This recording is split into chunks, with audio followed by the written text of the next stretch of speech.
को कुछ सिखाया था वो सीखा हुआ दोबारा सीखते हैं जल्दी से, लेकिन क्योंकि आज मैंने कॉस्ट डिटर्मिनेशन पे बात करके शायद चेंज इन एस्टीमेट की बात भी मैं कर पाऊँ, तो प्लीज़ ज़रा ख़त्म करें ना आप इस टॉपिक को, 2 से 3 दिन के अंदर कोशिश करके ख़त्म कर लें। लग तो नहीं रहा, थोड़ा लेंथी टॉपिक है, लग जाता है इतना टाइम। जी, FAR 1 के अंदर जब ये सवाल हुआ करता था, FAR 1 में भी सबसे मुश्किल सवाल यही था।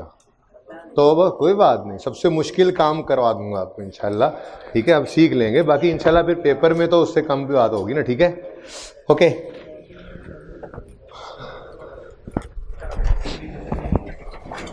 मैंने कहा था आपको कि जो सवाल आपके सामने है,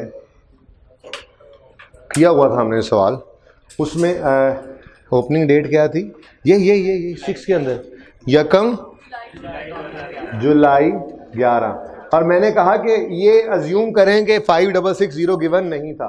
भाई एक दो एसी भी चलवा दो यार, इधर ले आओ, मैं सबके लिए ये सोल्यूशन कॉपी कर लो, मैं निकाल देता हूँ अभी 1 मिनट में। ज़रा बात पहले थोड़ी सी कर लें उसके बाद, ठीक है। और मेरी बुक भी नहीं है बेटा, ले आया करो यार बुक।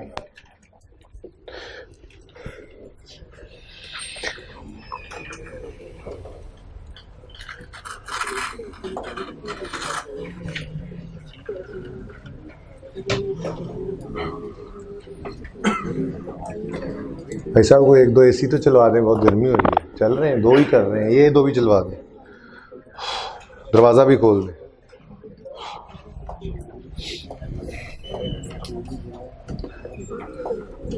मैं भी कॉपी करके दे देता हूँ, अभी आपके लिए आ जाता है, ठीक है। अच्छा, मैंने कहा अज्यूम कीजिए ओपनिंग नहीं गिवन सवाल में। इस सवाल से सिखा के आपको वो सवाल करवाना चाह रहा था ना, वरना मैं खुद पहली बार वो सवाल करवा लेता तो आप कोशिश ना करते। लेकिन आपको सोल्यूशन दूंगा, बट इस शर्त के साथ कि एक ट्राई आप और करेंगे उस सोल्यूशन को बगैर देखे। संडे है ना, ईमानदारी से, फिर वो सोल्यूशन आपके सामने मौजूद होगा, ठीक है। मैं वो सोल्यूशन अभी आपको देके डिस्कस भी कर लूँगा, नो इशू, ठीक है, ज़बानी, लेकिन सॉल्व नहीं करूँगा, ओके। उसके बाद कुछ एडिशंस होंगे, कुछ डिस्पोजल होंगे, वो तो सवाल ही बताया करेगा। और 30 जून 12 पे क्लोजिंग होगा। अब जब ओपनिंग नहीं पता था तो एडिशन, डिस्पोजल, डेप्रिसिएशंस लिखने के बावजूद मुझे क्लोजिंग का भी पता नहीं होगा, जाहिर सी बात है। 30 जून 12, ठीक है। और जब मुझे यहां पर क्लोजिंग का नहीं पता तो ओपनिंग किसको बनाए ये भी नहीं पता। अज्यूम किया ना कि 5660 हमारे पास नहीं है अवेलेबल, ठीक है ना। हाँ, जो एक चीज़ अवेलेबल थी, मैंने कहा अज्यूम करो कि सवाल ने आपको ये फिगर दी हुई है। वो क्या थी वैसे? 39775957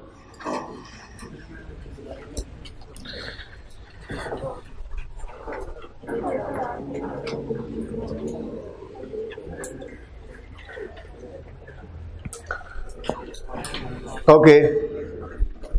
ये हमारा स्टार्टिंग पॉइंट था। बेसिकली अज्यूम किया मैंने कि ये अगर हमारा स्टार्टिंग पॉइंट है, ठीक है, तो वापस कैसे जाएं। अब बाकी सारी इंफॉर्मेशन सवाल में होनी चाहिए, ठीक है ना। तो बाकी सारी इंफॉर्मेशन अवेलेबल थी। यहाँ पर कोई एडिशन था नहीं, वैसे कोई एडिशन नहीं था, सवाल से देख के पता लगना था। बस एक अदद डिस्पोजल था, ठीक है, और डेप्रिसिएशन भी यहीं पर आया करती है, ठीक है। अब मैंने आपको जो रूल सिखाया था वो क्या था कि अगर रेट 15% है तो closing book value opening book value का 85% होगी। रेट 25 हो तो क्लोजिंग बुक वैल्यू ओपनिंग का 75 होगी। रेट 10 हो तो क्लोजिंग ओपनिंग का 90 होगी, ठीक है। अब हमारे सवाल के अंदर डेप्रिसिएशन रेट क्या था? 15%। तो फिर हमने क्या कहा? क्लोजिंग ओपनिंग का 85% है। ये अज्यूम करते हुए कि यार मैं ये निकालूं फिगर, क्योंकि इस फिगर का डाटा अवेलेबल था। आपकी जो वर्किंग 4 हुई थी उस वर्किंग 4 में आपने WDV ऑफ डिस्पोजल निकाली थी? बोलो, सवाल में तो सब डाटा गिवन था, ठीक है। आपने उसको डेट ऑफ परचेज से चलाया और आपने किस दिन बिका था ये? 30 नवंबर। आपने इसको 30/9/12 तक इसको जो है वो डेप्रीशिएट किया था, सॉरी 30 नवंबर 12, और 30 नवंबर 12 की WDV आपके पास मौजूद थी, और वही WDV ये सारी वर्किंग आपने की थी, सवाल में तो गिवन नहीं था, डाटा गिवन था। आपने इस सवाल को डेट ऑफ परचेज से डेट ऑफ सेल तक आप लेकर आए थे, आई थिंक 50-800 था, ऐसा ही है, ठीक है। और एक डेप्रीसिएशन वापस चले जाएं तो वो कितना था? 54,188, ठीक है। डेप्रीसिएशन भी थी इस साल की, आपकी वर्किंग हुई है। ऐसे ही चलो, ऐसे ही पीछे वाले को ऐसे ही बाद में देखते हैं, ठीक है। अब हमने उसूल बनाया था, उस हिसाब से तो हमारा क्लोजिंग 3977,957 अगर 85 है तो डिवाइड बाय 85 इंटू 100 करें तो ओपनिंग आना चाहिए। मैंने ये सवाल में क्यों सिखाया था ये, ताकि कॉन्सेप्ट क्लियर हो, एक चीज सामने पड़ी हो, हाँ जी किया है, नहीं आया क्या हुआ, अच्छा ये हुआ। क्योंकि जब असल सवाल होगा तो उसमें जो फिगर आपकी निकलेगी वो आप कहीं से चेक नहीं कर सकेंगे पेपर में बैठ के कि हाँ ये सही है या नहीं, तो इसलिए सिखाने के लिए ये सवाल किया था, ठीक है। ओके, तो हम यहाँ पर एक वर्किंग करते हैं, वर्किंग 5 बनेगी मेरे ख्याल से, ठीक है, मिसाल के तौर पे वर्किंग 5, क्योंकि आपके पास 4 वर्किंग्स थी। बहरहाल नंबर लगाने की कोई ज़रूरत नहीं है, चलेंगे ले वर्किंग जो भी है वर्किंग, ठीक है। वर्किंग में मैंने कहा जी मैं निकालना चाह रहा हूँ ओपनिंग बैलेंस एज ऑन 1 जुलाई 2013। 12 है, अच्छा 12, मुझे नज़र नहीं आ रहा यहाँ से, आप बता दें बस 12, ठीक है। मैं ये बैलेंस निकालना चाह रहा हूँ, ठीक है। मैंने आपसे कहा क्या करूँ, आपने कहा जी वो ना रेट 15% है, ये जो क्लोजिंग आपके पास पड़ा है ना 3977, इसको डिवाइडेड बाय 85, ये ओपनिंग का 85 होगा, हमने रूल पढ़ा था, लिखा भी था, ठीक है। अगर ये क्लोजिंग 15% रेट है तो ये क्लोजिंग ओपनिंग का 85 है, तो आप इसको ऐसा करें, आप इसको ना डिवाइडेड बाय 39 कितना है, 39 बोलो 77, मुझे नहीं नजर आई बेटा, फिगर बता दें, 957। ये जो फिगर है ना, आपने कहा जी 15% रेट की वजह से ये 85 हो चुकी है ओपनिंग का, ये 85 है तो ओपनिंग 100 है, आप इस तरह से कैलकुलेट कर लें। मैंने कहा अच्छा यार आप लोगों ने बता दिया, जज़ाकल्लाह। अच्छा फिर आंसर भी बता दो, 4679 ये फिगर आई। जब ये फिगर आई तो ये तो रूल के हिसाब से हमने निकाल ली थी। अब असल सवाल हमारे पास मौजूद था, मैंने कहा था इसलिए फ्रेश पेज पे दोबारा बनाओ, ये ऐसे ही कहा था ना। अब ज़रा असल सवाल पे जाके देखा तो वहाँ पे ये ओपनिंग बैलेंस जो इस दिन का है क्वेश्चन मार्क, ये क्या निकला हुआ था, 47 समथिंग, गड़बड़ हो गई। तो हमने डिफरेंस निकाला था, डिफरेंस कितना निकला था, 54188।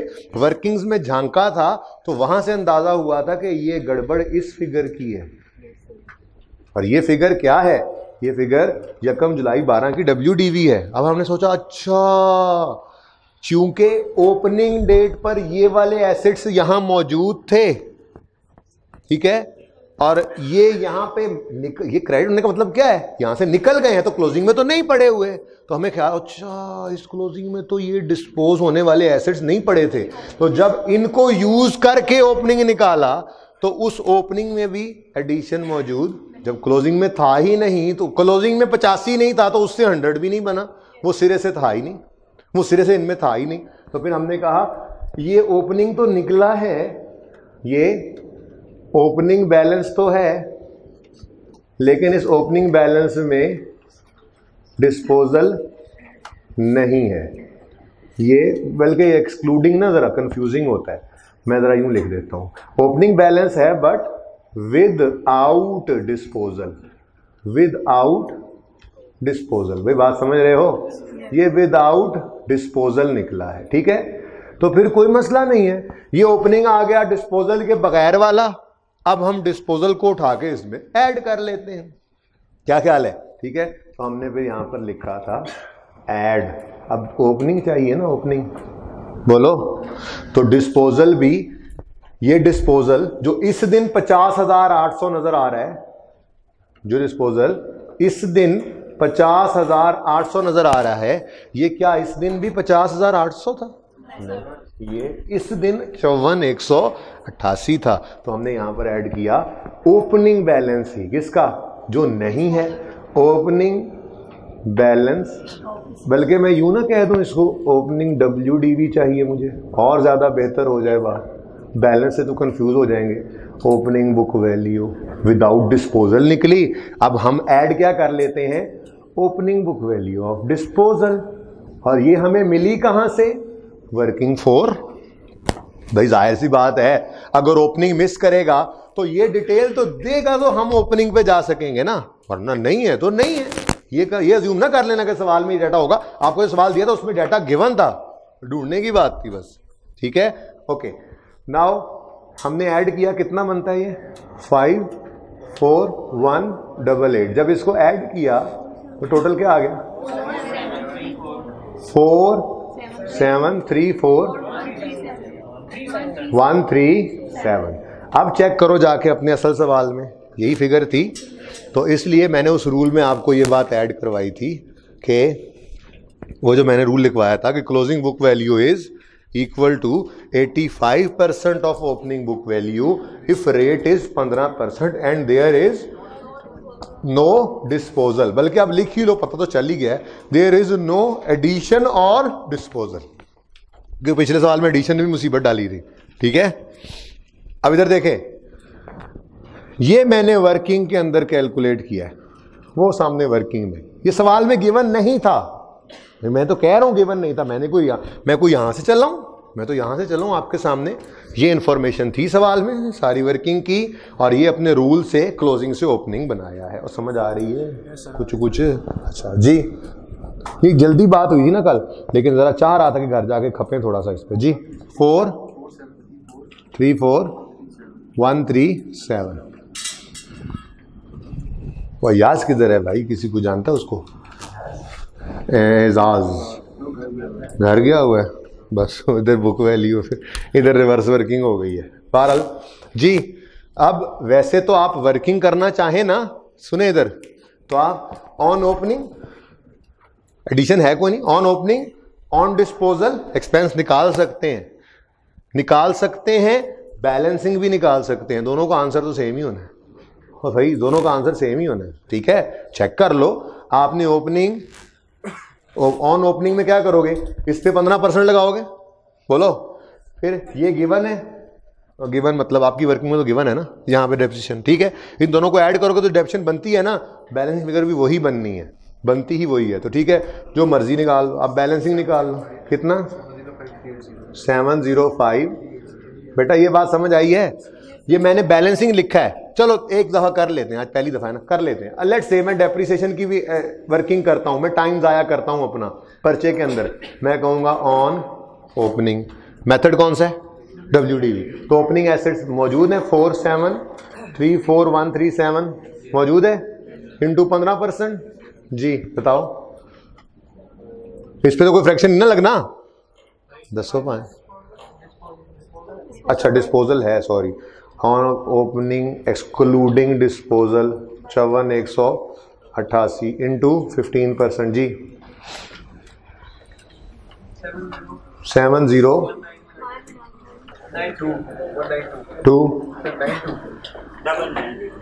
इस तरह बोला करो कि मुझे समझ ना आ जाए कहीं। पूरी फिगर दोबारा बोल दो, नहीं समझ आ रही तो बोलो 70,192, मुझे समझ आ जाए। नहीं वो 9, मैंने भी 9 लिखा, नहीं 9 मैंने क्या बताया, दूसरा 9, ठीक है। ओके, उसके बाद कोई एडिशन था सवाल में? कोई एडिशन नहीं था इस साल में। कोई डिस्पोजल है? बिल्कुल है, लेकिन वर्किंग 4 में उसकी डेप्शन अब यहाँ पे निकाली नहीं है। कितनी थी वैसे? 3387, ऐसे ही है 8 करें ना तब ये डबल ये 0 आएगा, 8 8। अब जो भी था राउंड कर लें बस, ठीक है, एक आध रुपया ऊपर नीचे हो जाएगा, हाँ कुछ नहीं होता, राउंडिंग का डिफरेंस है। अब ये तो बराबर दिखाओ ना जी, इधर 3 3 8 8 जी 705 380 वही फिगर है। तो ये दोबारा क्यों काम करें ऐसा?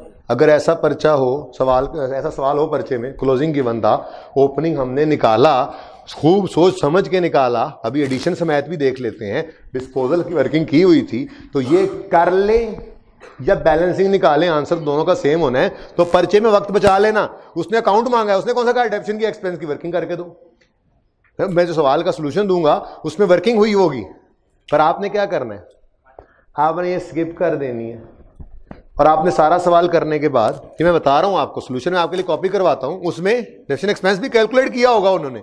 आपने क्या करना है, बी कॉन्फिडेंट, क्लोजिंग उसने दिया होगा, ये वर्किंग करके आप यहां पे लिखेंगे, ओपनिंग ऐसे निकालेंगे और बैलेंसिंग फिगर निकाल लेंगे, आपका वक्त बच जाएगा, ठीक है। क्योंकि उसने सवाल में उसमें रिक्वायरमेंट मांगी हुई है एसेट अकाउंट बनाओ, उसने ये तो नहीं कहा डेबिशन एक्सपेंस की वर्किंग भी शो करो। मैं पढ़ता हूं वैसे, रिक्वायरमेंट पढ़ लेते हैं अभी, ठीक है, ये बात समझ आ गई, यहां तक सही है। अब आगे बढ़ते हैं एक कदम, ठीक है। अब अगले साल मैं ये डेबिशन की वर्किंग नहीं करूंगा, ठीक है, इजाजत है इस बात की ना। जब मैंने प्रूव कर दिया कि दोनों का काम बैलेंसिंग निकालो चाहे ये वर्किंग करो, आंसर तो दोनों सूरतों में सेम है, तो फिर क्यों हम पागल हैं कि हम इतनी वर्किंग करेंगे, वक्त बचाएंगे, ठीक है, सही है ना। ओके, बस उसके लिए जरूरी है कि ये कॉन्सेप्ट मजबूत हो कि ये फिगर 50 800 यहां आएगी और ओपनिंग के अंदर ये असरात होते हैं। और रूल लिखवा देता हूं अभी, ठीक है, कोई उर्दू का रूल बना लेते हैं, कोशिश करते हैं। बहरहाल यहां तक कोई मसला है तो बताएं। ओके, कितने बच्चों को कल ये बात समझ नहीं आई थी? बी कॉन्फिडेंट चले, बस 1 2 3 4 5 अभी समझ आ गई। चले, पिछले साल में थोड़ा सा मसला हुआ था क्योंकि वो वैसे भी जाते जाते बात हुई थी, वो तो 5 को मिनट अगर मेरे पास और होते ना तो वो भी समझा के भेजता। बहरहाल कोई बात नहीं, अभी कौन सा आप घर चले गए हैं, ये ओपनिंग है, इसका मतलब जब पिछले साल का क्लोजिंग उठा के यहां ओपनिंग लिख सकते हो, तो ये वाला ओपनिंग भी उठा के पिछले साल का क्लोजिंग लिख लो, कोई मसला नहीं है, ठीक है। तो ये ओपनिंग 4734 लो जी, फिर वहीं पे खड़े हैं जहां से शुरू हुए थे, बस 1 साल पीछे चले गए। अब सवाल ने हमें डाटा दिया हुआ था, पहली तीनों ट्रांजैक्शन इस साल से रिलेटेड थी। सवाल ने बताया था एक एडिशन भी है, कितना, 80,000 का, ये तो सवाल ने बताया हुआ था, ठीक है। उसके बाद 2 अदद डिस्पोजल हैं, डिस्पोजल डिस्पोजल डिस्पोजल, पहला किस दिन हुआ है, 1 12 11, दूसरा 1 2 12, ये वर्किंग नंबर 1 में, ये वर्किंग नंबर 2, याद आया कुछ? ओके, अब वर्किंग नंबर 1 में WDV ऑफ डिस्पोजल आपने निकाली होगी, ओके। आप चलते आए होंगे लेकर इस एसेट को, और आप आए होंगे 1 जनवरी 11 तक, और फिर आपने इसको 1 12 की बजाय लिख लिया होगा 31 होता है ना नवंबर, अच्छा जी 3 नवंबर होता है जी, ये एक ही बात है, और ठीक है ना। अच्छा, आपने यहाँ पर लिखा होगा उसकी डेप्रिसिएशन को, आप कहोगे यार ये नहीं अच्छा लग रहा, आप ऐसे ही लिखो ना जैसे लिखा हुआ है, ये लो, ठीक है, 1 12 11, ठीक है, अब ठीक है। WD जी कितनी आई थी बुक वैल्यू, ये तो बता दो अब सवाल में, ये सारा काम तो दोबारा ना करवाओ प्लीज। ये वर्किंग 1 ओपन करें ना, और 1 जनवरी 11 की ओपनिंग बुक वैल्यू कितनी थी, 153, ये 2 लाख वाले को ना बंदा पूछे बस कि ये कहाँ से आया है, 153,956, ये वो होगा जिसने आज तक इस सवाल को किया ही नहीं होगा, रोज कह के भेजते थे। वो किधर गए वो रोज वाले 2 मुजरिम, इधर है वो बंदा, होमवर्क करके आए हो, लगता आज आया ही नहीं वो, ये भी ठीक है, किधर, नहीं तुम तो नहीं, दूसरा जो आदि मुजरिम दूसरा था, तुम्हारा तो दिल नहीं कर रहा था ना, इसका होमवर्क चेक करो आगे, वो आदि मुजरिम और है। हजरत आपने होमवर्क किया आज, हाँ खड़े हो जाओ, याद आया मुझे, वो तीसरा नहीं आया आज, इसका होमवर्क चेक करो आगे, चेक करा दिया, ओके वेरी गुड। ये स्पिरिट चाहिए, पेपर इस दफ़ा पास करना है, अगली दफ़ा पे नहीं रखना है इसको, अगली बार अगला पेपर पास करना है बेटा जी। डेप्रिसिएशन कितनी आई थी? 962 नहीं है, 222 पे रुक गए हो तुम जी। 144 ये फिगर हमने लिखी थी अपने अकाउंट में, याद आ रहा है? 144,334 ठीक हो गया। उसके बाद ऐसे ही एक वर्किंग 2 भी हुई थी, वो बहुत आसान है, वो तो मुझे खुद भी अभी तक याद है। वो ना मैं बताता हूँ ना, वो ये ऐसे था कि वो यहाँ से डैश नहीं हुई थी, यहाँ से ही स्टार्ट हुआ था एक साथ 11 से, और वो गिवन थी 20,000, मुझे याद आ गया जी। ये तो याद था मुझे कल वाली फिगर जी। अब हमने 1, 2, 12 तक डेप्रीसिएशन इसकी ली थी को 7-8 महीने की 1500, अच्छा 17 भी ऐसे कहोगे कि 15 लगे, बस कोशिश ही यही है आप लोगों की। ओके, जान के ना किया करो वैसे बेटा, उस्ताद तकलीफ पहुंचाओगे तो क्या क्या, जिसने उस्ताद को सताया उसने रिक्शा ही चलाया।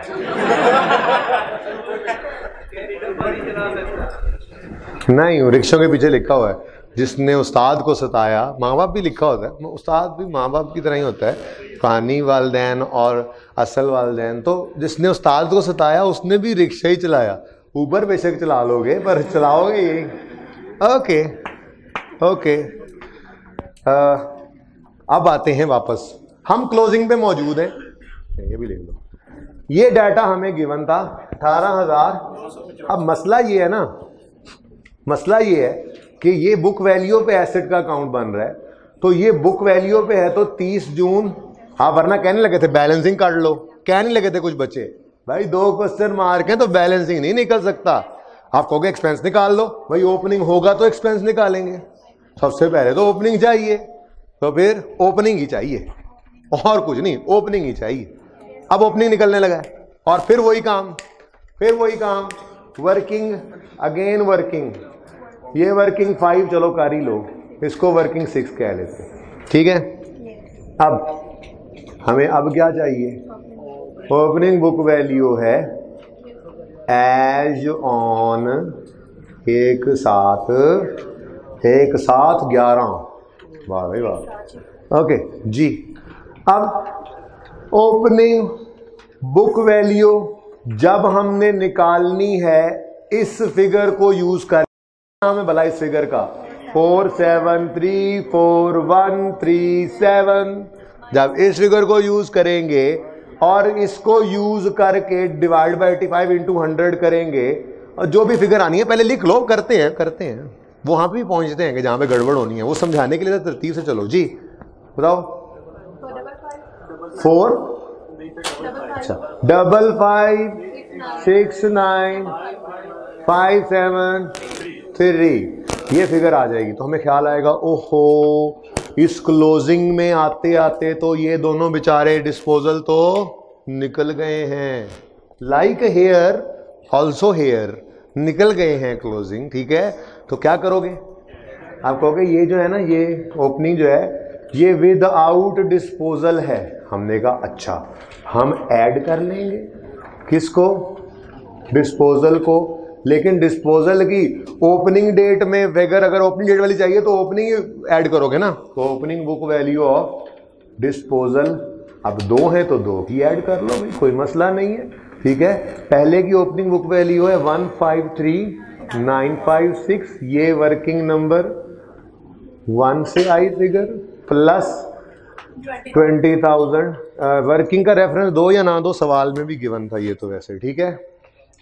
टोटल बताओ हैं 173,956, और यूं सीना तान के टोटल किया आपने, यूं जरा जल्दी करें, 57435, और यूं सीना तान के आपने जब ये बैलेंस टोटल किया तो आपने उठाकर देखा उस ओपनिंग को, और तो सवाल वाला ओपनिंग होना चाहिए था 5,660,000, और ये नहीं है।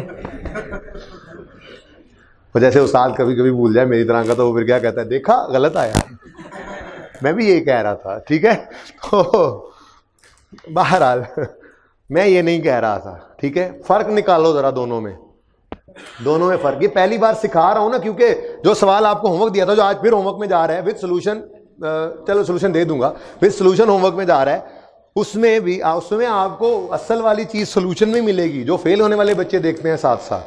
आप तो पास होने वाले बच्चे हैं, आप तो सारा पेपर में सोल्यूशन करने के बाद उसको देखेंगे जो आपको देके भेजूंगा, ठीक है ना।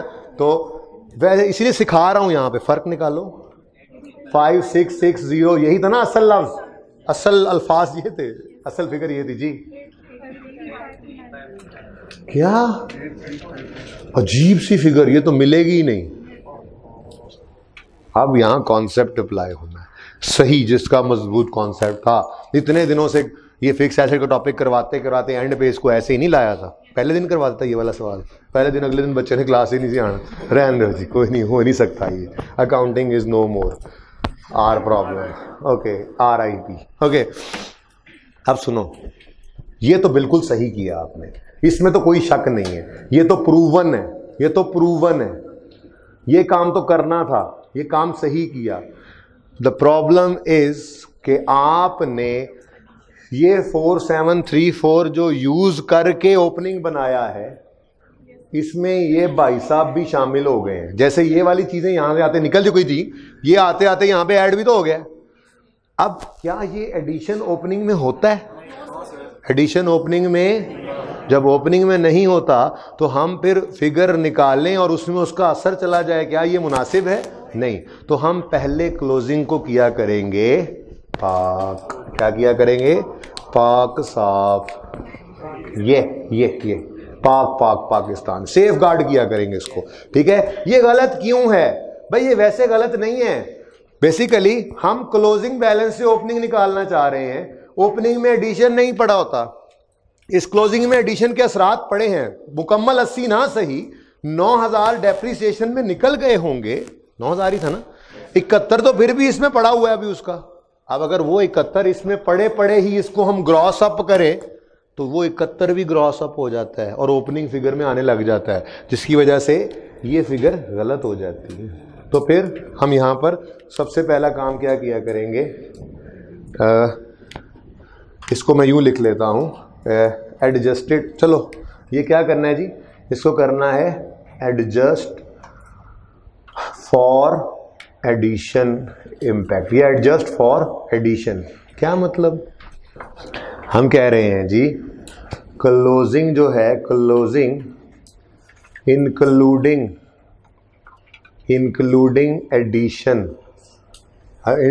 एडिशन, वो कितना है? 4734137, ठीक है। इसमें असरात मौजूद हैं एडिशन के, बोलो हम क्या कहते हैं? लेस कर दो इसमें से इम्पैक्ट ऑफ एडिशन, ठीक है। अब वो कितना है भाई? 80,000 तो असल में था जो यहां पे पड़ा, लेकिन क्लोजिंग तक आते आते डेप्रीसिएशन के वास्ते से 9000 निकल कर क्लोजिंग तक जाते जाते कितना रह गया है? तो -9000 थी डेप्रीसिएशन, ऐसे ही था, 9000 थी डेप्रीसिएशन, ठीक है। चेक भी कर सकते हो, 80,000 का एसेट जिस दिन भी आया, वो मैंने डेट नहीं लिखी। बहरहाल 71,000 जब इसको हमने माइनस किया तो ये क्या हो गया? पाक साफ एडिशन 46631। अब ये है हमारा पाक साफ क्लोजिंग, जिसमें एडिशन के गंदे असरात नहीं है। अब हम इस पाक साफ क्लोजिंग को उठाकर लाए, यहाँ पर लिखा 3137। बात समझ रहे हो? ये काम समझ आ रहा है? जब इसको यूज करके फिगर लिखी यहाँ पर तो हो गया 548, हाँ 4 करो ना जरा, अच्छा लग जाएगा। अच्छा 4 आता है, ये लो। अच्छा अब बताओ, चेक करो कर लो ना। 566000, क्या बात है, मुबारक। वर्किंग नंबर 6 थी वो, अच्छा जी, वर्किंग नंबर 6 जी। ये वो फिगर देखो सवाल के अंदर गिवन थी, लेकिन हमने तो सवाल वाली को देखा ही नहीं, हम तो रिवर्स वर्क करके आए। अब चाहो तो डेबिशन एक्सपेंस की लंबी सी वर्किंग करो, जिसमें लिखो ऑन ओपनिंग एक्सक्लूडिंग डिस्पोजल, फिर ऑन एडिशन, फिर ऑन डिस्पोजल, फिर उसको लिखो, या ऐसे बैलेंसिंग लिख लो अगर कॉन्फिडेंट हो तो 8432। ये जो आपने कैलकुलेट की होनी है वही फिगर होनी है, एग्जैक्ट देख लीजिएगा, ठीक है। ये था कॉन्सेप्ट। अब इसको समझें, कोई क्वेश्चन है तो पूछें और फिर सवाल ओपन करें जो होमवर्क में था। भाई इधर आ जाओ यार, तो मैं बता दूं कहाँ पे पड़ा है सोल्यूशन इसका, उसको कोशिश करके ना एक सफ़े पे फ्रंट बैक करके इन सबको ला के देना। फाइल ही खोलूँगा, वो फाइल तुम्हें मिले ना मिले बाद में। ये लोकल डिस्क,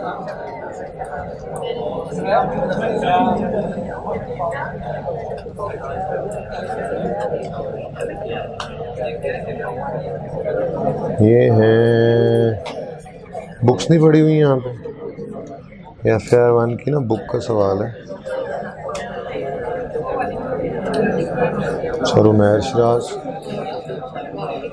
मार्च 19, FR2 की बुक्स है, 1 की भी मिलेगी। ये बुक्स पढ़ी है ना, ये ठीक है, ठीक है, ठीक है। अब मज़ा आया ना, ये वो PDF, फिर तुम मारे जाओगे, PDF ही है, चलो कोई नहीं, तो जैसा भी है अब कॉपी करवा लो। वो होगा प्रैक्टिस सेट सोल्यूशन, पास पेपर सोल्यूशन, ये आ गया इसका सोल्यूशन। इसका क्वेश्चन पेपर भी ओपन कर लेना, पता लग जाए। भाई वो PDF ही है, बस ले आना, जैसे भी है कॉपी कर लेना। खैर ये देखें देखें, इसको समझें, बहुत इंपॉर्टेंट कॉन्सेप्ट है। और अपने सवाल पे आप अप्लाई करना शुरू करें। मैं पढ़ाता हूँ, मैं आपके लिए सोल्यूशन कॉपी करवा लूँ। आई थिंक ये था क्वेश्चन नंबर, ये यहाँ कहीं था, ये 24 है असल में, कॉपी FR1 की बुक में, और ये भी 24 सोल्यूशन पे पहुँच जाते। चलो ये कहाँ पहुँच गया, 27 पे पहुँच गया। इतनी तेजियाँ,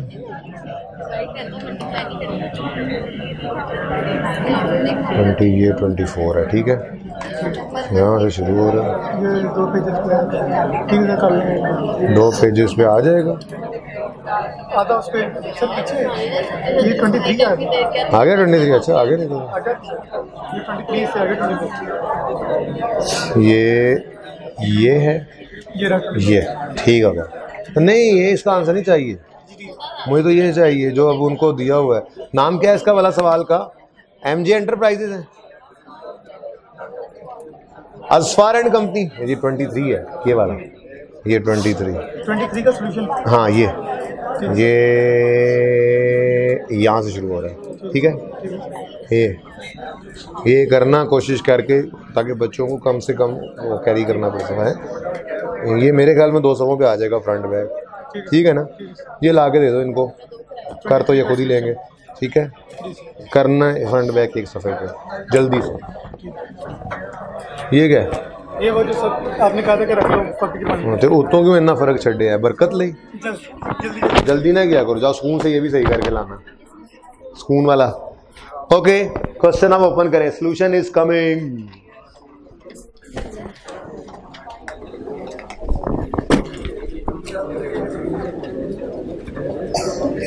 जी क्वेश्चन ओपन करें, हो जा।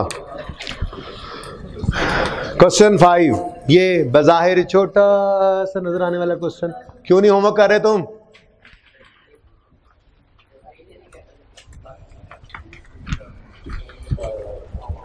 आज पेज लेके जाओगे, बैठ जाओ स्टूडेंट।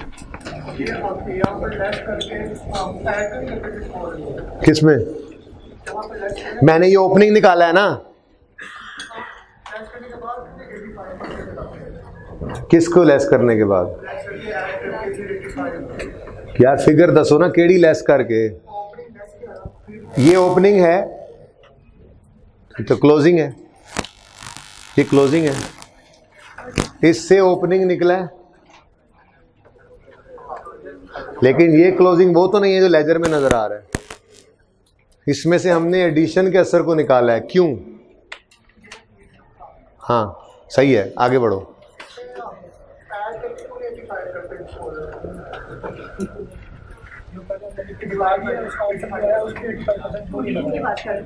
मुझे आपका क्वेश्चन ही समझ आ रहा, कहाँ पे ऐड नहीं करते, कहाँ पे करना चाह रहे हैं आप? ऐड प्लीज, टाइम ज़ाया हो रहा है। मैं वहां पे, आप बैठे भी कोने पे, मैं आ भी नहीं सकता पर्सनली आपके पास यार। फिगर बताओ, यहाँ पे ऐड करना चाह रहे हो कि यहाँ पे करना चाह रहे हो? वो फिगर दस दो ना भाजन। 4663137, हाँ ये आया है। डिस्पोजल को क्यों नहीं ऐड करते?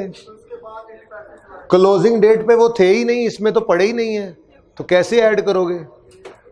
क्लोजिंग इसमें नहीं है, क्लोजिंग डेट में डिस्पोजल नहीं है, लेकिन क्लोजिंग डेट में एडिशन पड़ा है। तो जब हम क्लोजिंग से ओपनिंग बनाएंगे तो उसमें डिस्पोजल के असरात नहीं होंगे, लेकिन अगर एडिशन पड़ा रह गया तो एडिशन के असरात पड़ जाएंगे। ठीक है, रूल लिख लें एक, चले बना लेते हैं, कोई रूल लिख लें, लिखें। जब हम क्लोजिंग से ओपनिंग निकालेंगे, समझ नहीं भी आया तो याद रखो, रटा ला लो। कितने बच्चों को समझ ही नहीं आया अभी तक? अभी तक एक बच्चा तो हो गया, और बता दें, कुछ नहीं होता, मैं कुछ कह रहा हूं। कितने बच्चों को समझ आ गई है? जिन्होंने हाथ नहीं खड़े किए वो कौन है, वो कौन लोग हो तुझसे? क्या रूल लिखे, रूल लिखे, मुझे सोचने तो दो, वो सोचने दो। जब हम क्लोजिंग तो लिखवा दिया था, सोचने तो दो मुझे, कुछ छोटा सा जुमला लिखवा दूं। जब हम क्लोजिंग बैलेंस से ओपनिंग निकालेंगे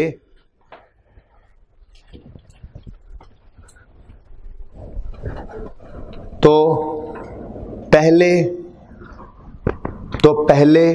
उस क्लोजिंग में से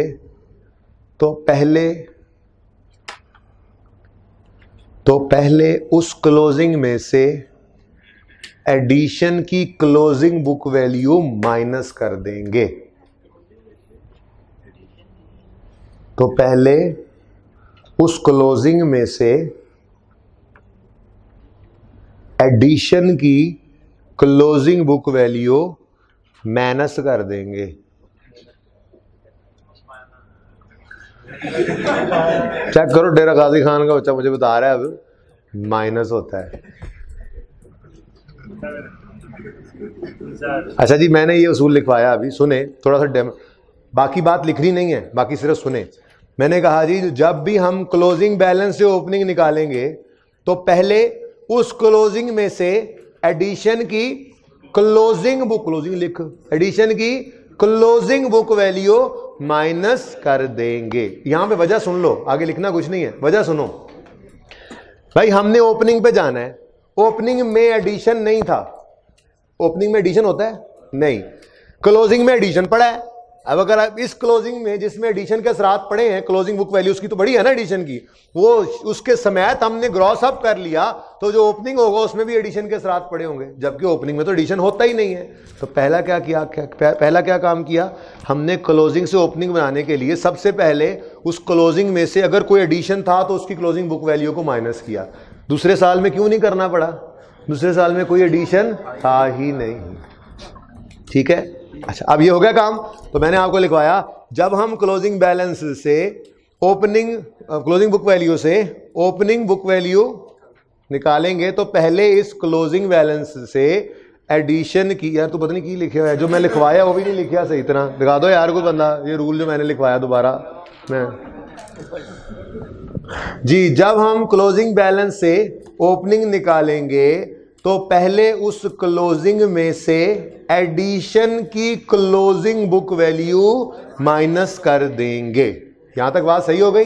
ठीक है, अब अगली बात लिखें, फुल स्टॉप लगाएं, नया पैरा शुरू करें। उसके बाद हम जो ओपनिंग निकालेंगे उसके बाद हम जो ओपनिंग निकालेंगे उसमें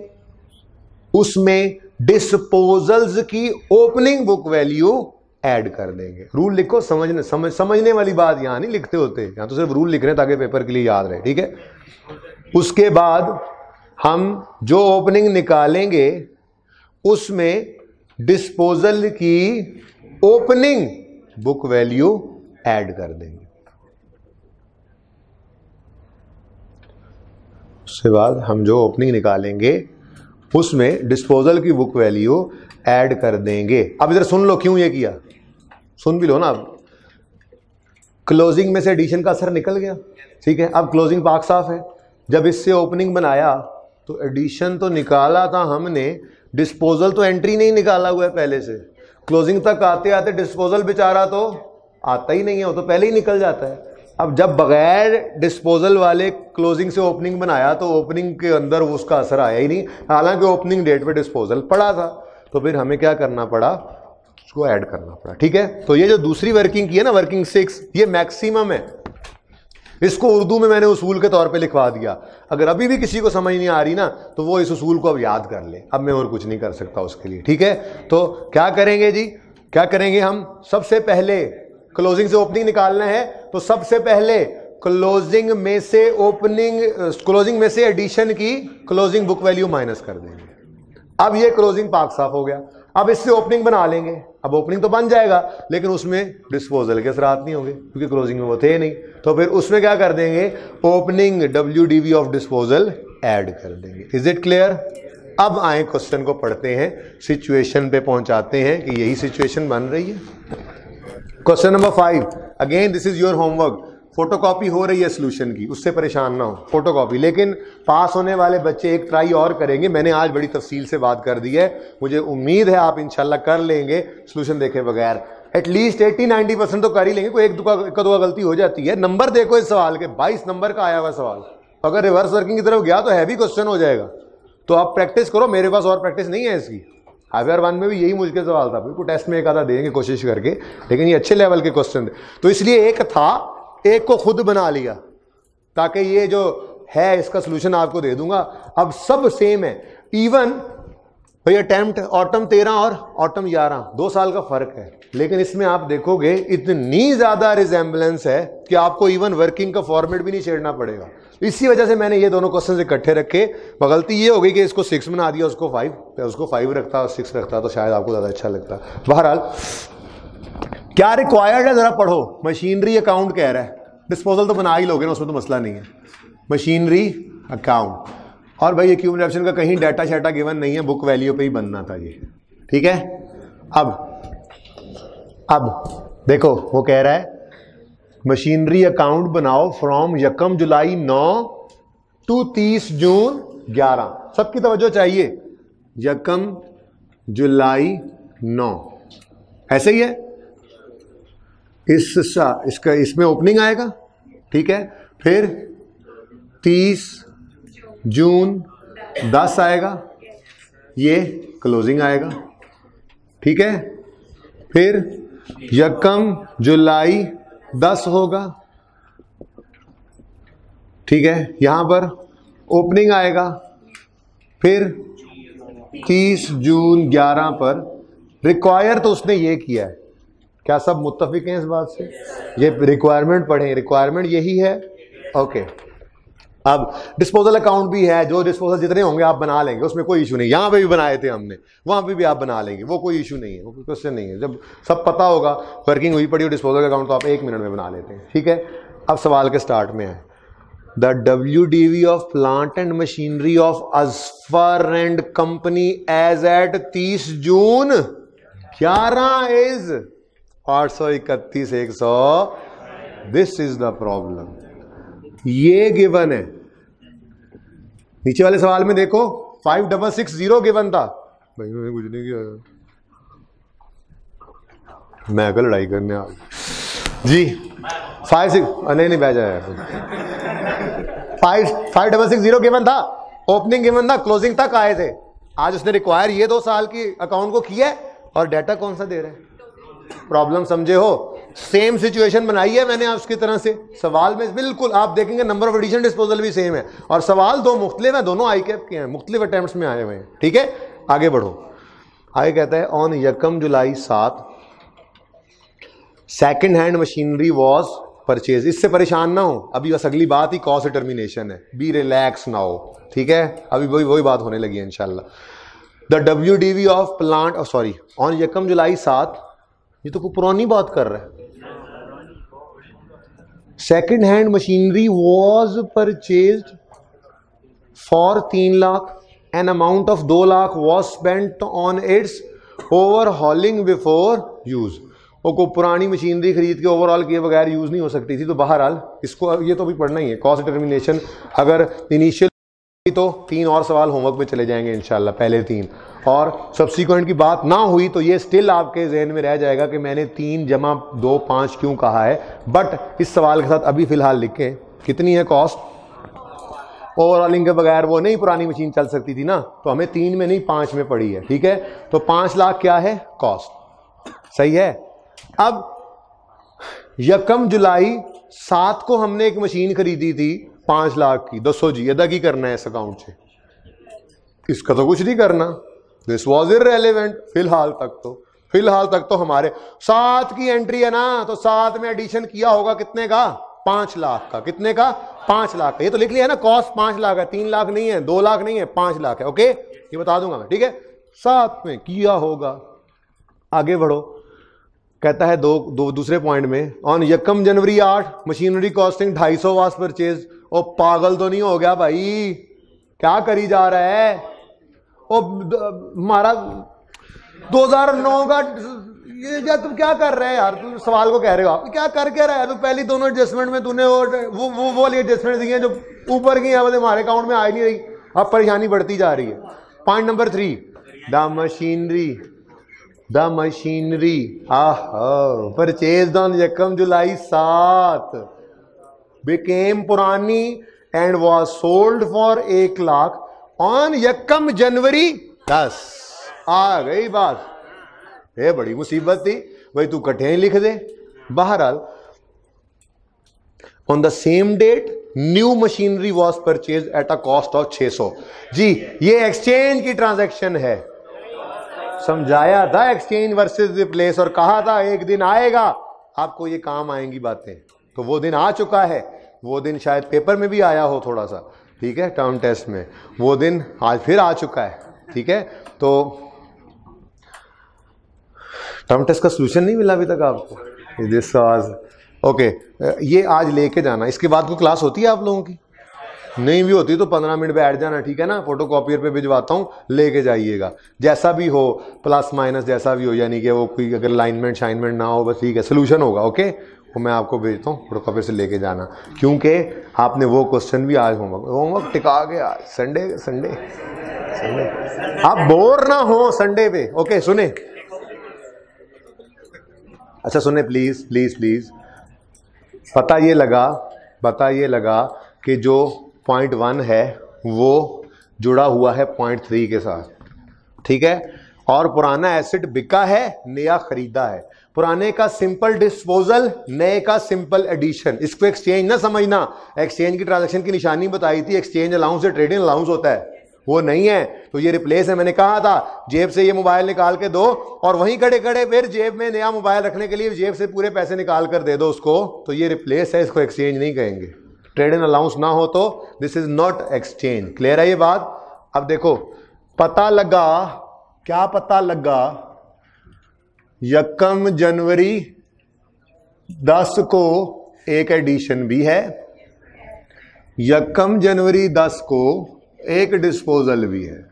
भाई एडिशन तो नजर आ रहा है, on the same date new machinery was purchase for, और डिस्पोजल आप थोड़ी सी वर्किंग करके ले आओगे, मुश्किल है।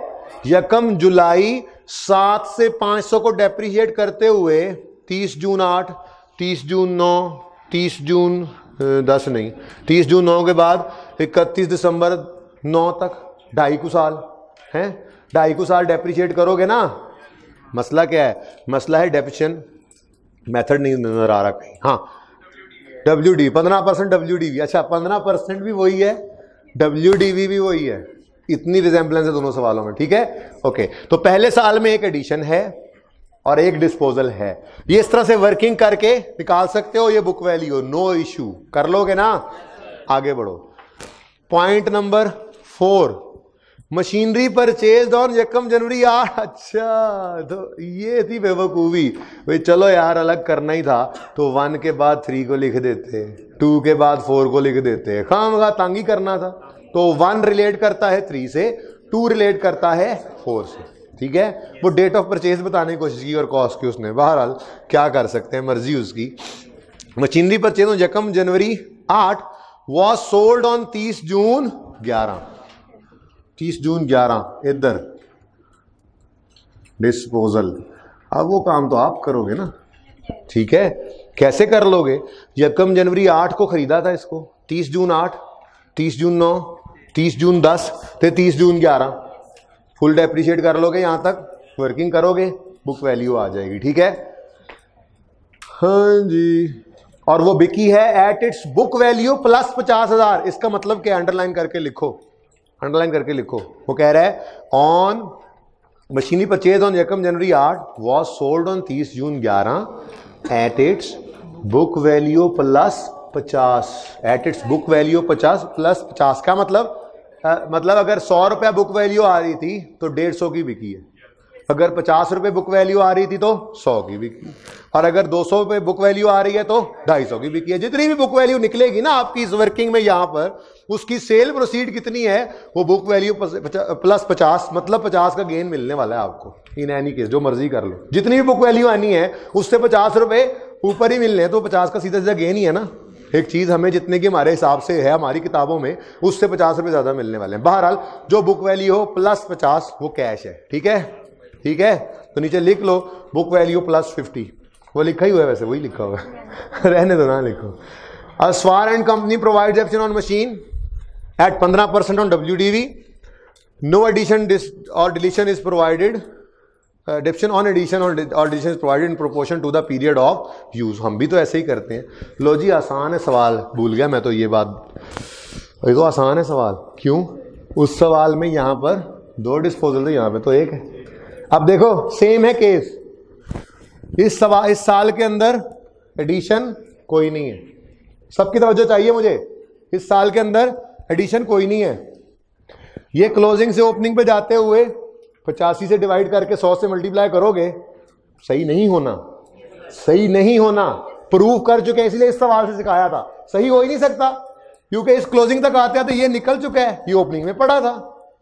तो जो भी बैलेंस निकलेगा, देखो हमने उसूल लिखा है कि क्लोजिंग जिससे ओपनिंग निकालना है, पहले उसमें से closing book value of addition minus करो। एडिशन था ही नहीं, उससे तो माफी मिल गई, रेड वाले काम से तो माफी मिल गई। अब इस क्लोजिंग से जो ओपनिंग बनाया तो इसमें एडिशन, क्योंकि क्लोजिंग तक आते हैं तो ये माइनस हो चुका है, वो देखें वर्किंग 1। तो क्या करोगे, ये जो आपने वर्किंग की होगी उसकी ओपनिंग बुक वैल्यू इसमें ऐड करोगे, सही आंसर होगा। ठीक हो गया, सही है ना। अगली बात, ये ओपनिंग निकल आएगा, यहां पे क्लोजिंग लिख लोगे, ठीक है। ये जब क्लोजिंग यहां पे लिख लोगे तो फिर आप ओपनिंग बनाने लगोगे, तो इस दफा एडिशन भी है। तो पहला काम क्या करोगे, इसकी क्लोजिंग बुक वैल्यू पहले रेड वाला काम माइनस करोगे, पाक साफ हो गया क्लोजिंग। अब इससे जो ओपनिंग बनाओगे उसमें एडिशन कर लोगे डिस्पोजल की, क्योंकि उसमें डिस्पोजल का असर नहीं होगा। तो होने वाला सवाल है या ना होने वाला सवाल, तो इसलिए मैंने नहीं करवाया। हालांकि इतनी देर में मैं ये सवाल 2 दफा करवा सकता था बेटा, जितनी देर में मैंने दोबारा वही बात की सारी, और दोबारा इसको भी डिस्कस किया है। बट मैं ये चाहूंगा कि ये आप लोग करेंगे ना इंशाल्लाह। पेपर पास जो करना चाहे वो करें इस सवाल को, जो ना करना चाहे वो अगली बार कर लेंगे, नो इशू। ठीक है जी, ओके। नाउ हेडिंग बनाएं, हेडिंग ना बनाएं, पहले सुने के करना, कुछ नोट तो नहीं करना।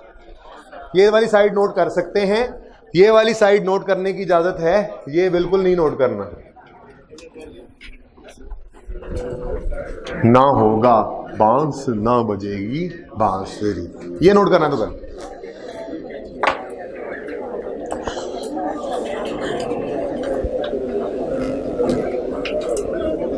भाई जरा पता करिएगा वो सोल्यूशन वाला कहाँ रह गया भाई। नहीं जाओ ना जाओ, आ रहा है। चुप, किसी ने नोट तो नहीं करना, आखिरी बार पूछ रहा हूं, कोई नोट कर रहा है हाथ खड़ा करे।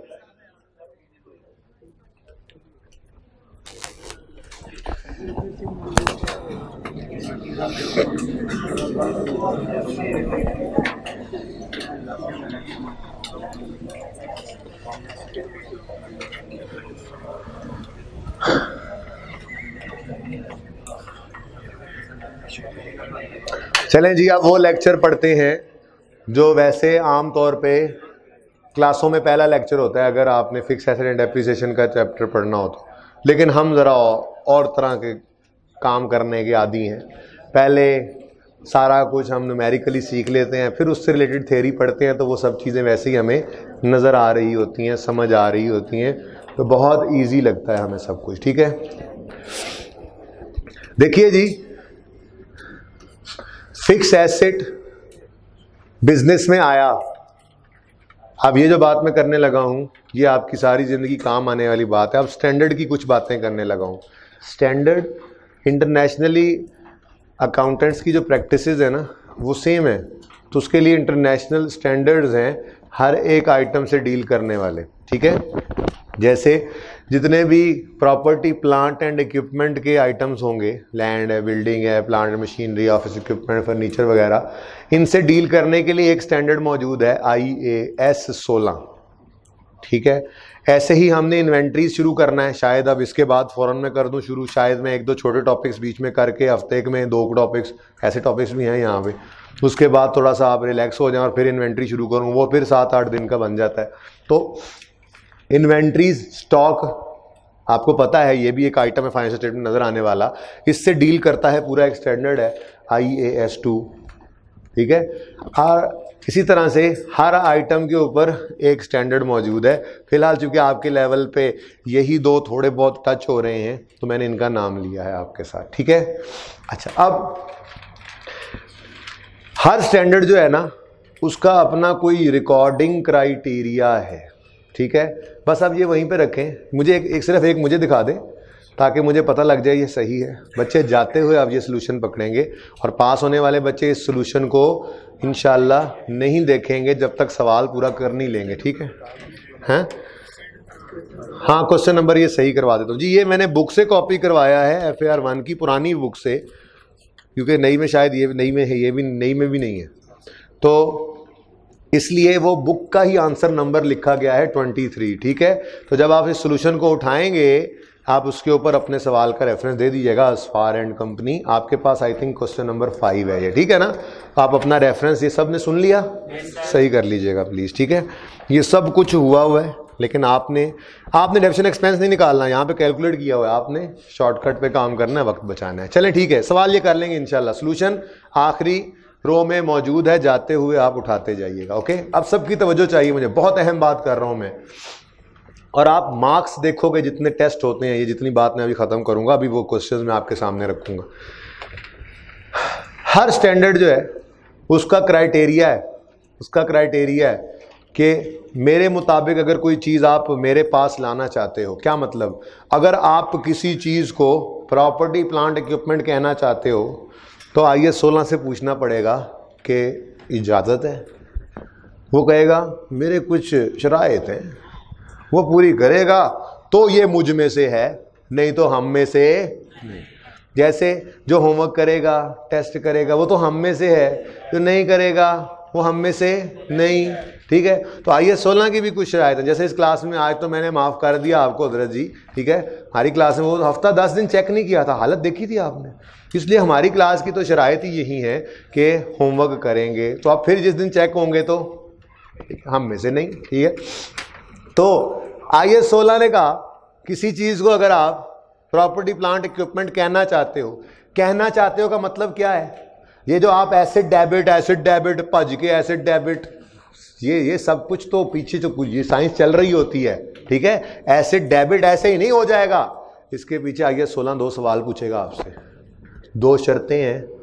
हमने पूछा अच्छा जी 10 शर्तें, फिर उसने कहा क्या ये जो आपके पास आइटम है, प्रॉपर्टी प्लांट इक्विपमेंट जो बनाने लगे हो, क्या ये जो आपके पास आइटम है इससे आपको अगले कई, चुप करके बैठने, बात सुने, अहम बात हो रही है, क्या आपके पास ये जो एसेट है इससे आपको अगले कई साल तक फायदा आना है? यस या नो तो हम जवाब देंगे ना। हमने कहा जी हाँ आएगा, अगले कई साल, 5 साल, 10 साल, 1 साल से ज्यादा अरसे का फायदा यहां से आना है। उसने कहा अच्छा, ये तो एक शर्त पूरी हो गई, मेरे ही हम में से होने के लिए इसके फायदे अगले कई साल पे बटे होने चाहिए। हमने कहा हाँ है, दुकान खरीदी है, अगले 10 साल इसी में बैठ के दुकानदारी करनी है फायदा है, 10 साल का फायदा, अगले कई साल फायदा आएगा, benefit will flow to business, to entity. तो देखा, अगली बात बताओ, ये जो दुकान खरीदी है ये कितने की खरीदी है, कोई फिगर इसको एलोकेट कर सकते हो? ये कॉस्ट जितनी पड़ी है उसको रिलायबली मेजर कर सकते हो? ने कहा हाँ जी, 10 लाख रुपए दे के दुकान खरीदी है, एग्जैक्टली बता सकते हैं, और 50,000 रुपए वो प्रॉपर्टी डीलर को कमीशन दिया है, और 1.5 लाख रुपए रजिस्ट्री इंतकाल पे लगा है, तो ये मिलाकर कोई 12 लाख में हमें पड़ गई है। हम बिल्कुल बता सकते हैं आपको, cost can be measured reliably. तो आईसीएलआर ने कहा ले आओ फिर, this is building in accordance with IAS 16 property plant and equipment. ठीक है, तो इसको कहते हैं रिकॉग्निशन क्राइटेरिया। ये मुश्किल लफ्ज है रिकॉग्निशन, मतलब इसका है रिकॉर्डिंग। ठीक है, तो मैं स्टैंडर्ड वाला लफ्ज इस्तेमाल कर देता हूं, फिर बोलना शुरू कर दूंगा रिकॉर्डिंग। रिकॉग्निशन ये क्राइटेरिया लिखने की कोशिश की है मैंने, समझ रहे हैं ना? रिकॉग्निशन क्राइटेरिया, ये अब टेक्निकल बातें हैं, ये अब बड़ों वाली बातें शुरू हो गई, अब जगदम बड़े हो गए। ठीक है, आइए 16 में। रिकॉग्निशन का मतलब मैंने क्या बोला? रिकॉग्निशन कहते हैं रिकॉर्डिंग को। रिकॉर्डिंग का मतलब क्या है? जो आप एसेट डेबिट कर रहे थे अभी तक, रिकॉर्डिंग का मतलब क्या? आप एसेट को रिकॉर्ड कैसे करते हो जी? Asset debit, cash credit, asset debit, payable credit. तो रिकॉर्डिंग मतलब डेबिटिंग एसेट अकाउंट, डेबिटिंग, बिल्कुल देसी जबान पे अब आ गए हम। स्टैंडर्ड ने तो लिखा ना रिकॉग्निशन, हमने कहा उसको रिकॉर्डिंग, मतलब उसका होता है वो जो डेबिट करते थे एसेट अकाउंट को। ठीक है, अब हमने पूछा जी कर लें डेबिट? उसने कहा जरा 2 सवालों के जवाब दो। उसने कहा बोलो। उसने कहा economic benefits will flow to entity, this इस एसेट से रिलेट करते हैं बेनिफिट्स, यानी इकोनॉमिक का लफ्ज भी उड़ा दिया मैंने, वो अंग्रेजियां पढ़ लेंगे, कोई मसला नहीं, आपको शायद इतनी जरूरत भी ना पड़े, एहतियातन बता रहा हूं सिर्फ ये 2 लाइनें। Benefits will flow to entity, कितना कर लो, चलो फ्यूचर बेनिफिट्स तो लिख लो, future benefits will flow to entity. हमने कहा हाँ जी। उसने कहा दूसरी बात, cost can be measured reliably. Sir इसमें सवाल पूछ सकता हूँ? पूछो सर। ऐसी तो कोई चीज होती नहीं जिसकी बंदा कॉस्ट ना बता सके, तो फिर बेटा होती है, टेंशन ना लो, अभी आएंगी चीजें। ऐसे कैसे हो सकता है? तो एग्जाम्पल दूंगा ना जब प्रॉब्लम आएगी। फिलहाल तो मैं कॉस्ट रिलायबली, देखो कॉस्ट रिलायबली मेजर कराने की तरफ लेके जा रहा हूं ना अभी तो। ठीक है, तो ऐसी चीजें हो सकती हैं जिनकी कॉस्ट रिलायबली मेजर ना हो सके, एग्जाम्पल्स विल कम। हम तो फिलहाल ये कहेंगे कि कॉस्ट रिलायबली मेजर करनी भी है तो वो कैसे करनी है? 50 कॉस्ट दी होंगी, उसमें से एक चीज निकालनी होगी आपने जो सही है, फिर 2, फिर 3, फिर 4। तो रिलायबली मेजर किसको कहते हैं स्टैंडर्ड की जबान में, उस तरफ आ रहा हूं। ठीक है, तो benefits will flow, question answer is yes. Cost can be measured reliably if the answer is yes. If answer to both these questions is yes, then record the item as property plant equipment कह दूं, मतलब fixed asset. ठीक है, अब अगली बात, ये तो हो गया रिकॉग्निशन क्राइटेरिया। स्टैंडर्ड ने कहा ये दो शर्तें पूरी हों, ये दो शर्तें पूरी हों तो एसेट रिकॉर्ड कर लेना। हमने कहा जी शर्तें पूरी हैं, कर ले रिकॉर्ड। उसने कहा हाँ। हमने कहा किस पे करें? उसने कहा पहली बार की बात कर रहे हो? हमने कहा हाँ। इनिशियल मेजरमेंट किस पे हो? उसने कहा है क्या तुम्हारे पास? जी हमारे पास तो कॉस्ट ही है, जितने का हमने वो खरीदा, जो खर्चे हुए। उसने कहा ठीक है जी, इनिशियल मेजरमेंट तो हमेशा होगी एट कॉस्ट। इनिशियल मेजरमेंट तो हमेशा होगी एट कॉस्ट, ठीक है। मैंने कहा अच्छा कॉस्ट पे होगी तो कॉस्ट में क्या कुछ शामिल करें? अब हम पूछ रहे हैं स्टैंडर्ड से, कॉस्ट में क्या कुछ शामिल करें? मतलब हमने जितने का खरीदा बस वही कॉस्ट, या हमें जो किराया पड़ा उसको अपने तक लाते हुए एसिड को वो भी कॉस्ट? देखा वो भी कॉस्ट। हमने कहा अच्छा जो इंस्टॉल करने में खर्चा वो भी कॉस्ट, अच्छा जो टेस्ट करने में वो भी कॉस्ट, अच्छा जो हमने रास्ते में सिग्नल तोड़ा नहीं वो नहीं कॉस्ट। अच्छा तो इस तरह करते करते काफ़ी सारी चीज़ें ऐसी हैं। अभी क्वेश्चंस करते हैं एक सादा सी एग्जांपल से, समझ आती जाएंगी बात, ठीक है। तो एक जनरल रूल जो है, ठीक है, कि कॉस्ट में क्या कुछ शामिल हो सकता है, तो उसके लिए मैं एक जनरल रूल आपको लिखवाने लगा हूं। ये जनरल रूल आपके 95% केसेस में आपको हेल्प कर देगा। कोई इक्का दुक्का चीज मिस हो भी गई तो खैर है, इतनी तो माफी होती है, वैसे इंशाल्लाह इक्का दुक्का भी मिस नहीं होगी। पर जनरल रूल एक जो है वो इतना फायदामंद होगा आपके लिए कि आपके वैसे ही 95% जो कॉस्ट की लिस्ट दी होगी उसमें 95% आप वैसे ही सही चुन लेंगे, ठीक है। तो वो जनरल रूल क्या है सुने अब। वो सारे खर्चे जो एसेट को काबिले इस्तेमाल हालत में लाने तक के लिए खर्च हों, ठीक है। वो मैं लिखता हूं, वो सारे खर्चे, बल्कि यूं लिखते हैं, कॉस्ट की बात कर रहे थे ना, वो सारी कॉस्ट्स जो, चलो छोड़ो क्या डिब्बे में डिब्बा, वो सारी कॉस्ट्स जो एसेट को, ये स्टैंडर्ड ने कुछ इस तरह से बातें लिखी हैं, मैं आसान करके तरह लिख पा रहा हूं आपको, ठीक है।